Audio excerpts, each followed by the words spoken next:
সংসারে প্রত্যেক ব্যক্তি কোনো না কোনো রূপে ঈশ্বরকে মানে।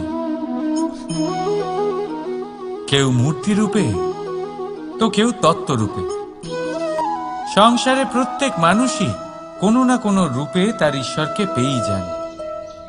কিন্তু একটা কথা বলবো, ঈশ্বর প্রথমেই নিজের একটা স্বরূপ পৃথিবীতে আপনার কাছে পাঠিয়ে দিয়েছেন। সেই স্বরূপ হলো আপনার মাতা, আপনার মা।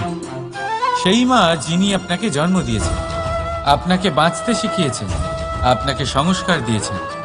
যদি আপনি কখনো কোনো অনুচিত পথে অগ্রসর হয়েছেন, তখন তিরস্কার করে আপনাকে সঠিক পথে এনেছেন। যদি আপনি এই সংসারে অসফল হয়েছেন, তখন তার আঁচলের উষ্ণতা দিয়ে আপনাকে আশ্বাস জুগিয়েছেন। সেই সমস্ত কাজ করেন এই মা, যা ঈশ্বরও করেন। রাধা রাধা।